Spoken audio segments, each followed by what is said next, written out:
квартиратпыз ғой біз. Ой, осыны кім тауып берді сендерге Олексден? Мен тауып берген жоқ. Папам тауып берді ғой, мама. Ой, мен тауып берген жоқ бұл Олексден. Мен болмасам Алматы көшесінде қаңғып қалар едіңдер ғой сорлыға. Папам болмаса Арбатта жүреттік үшеуміз қазір. Одеял жамылып. Ей, үйсіз күйсіз деп. Тұрсын, кешені Назир айтқан жұмысқа неге бармайсың сен? Қандай жұмыс ол? Ай, әп-әдемі жұмыс, охрана, бір күн істейсің, 2 күн демаласың, 100 мың теңге айлық кім береді? Қанша?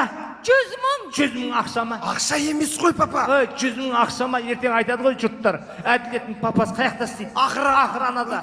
Айлығы қанша? 100 мың. Керек жағай. Мама, қош. Керек жағай. Әшейін әңгіме ғой. 100 мың теңге. Англияға кетемін мен. Қайда? Англияға. Ойбай, не істейсің ол жақта? Клубник әтерем.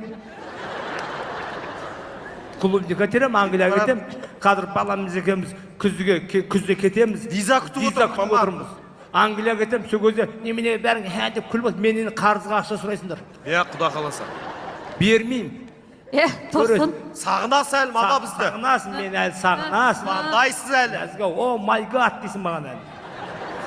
Май жүрегім ау деп. Май жүрек берем деп ұзындайсың маған. Тұрсын, сен Англия емес, мына 2 аттам жерде тұрған ванныға барып, ана басыңды жайын алайын. Ай, сенің ана шашыңнан бар ғой, сығып алса 2 литр май шығады бар ғой, Құдай ақы.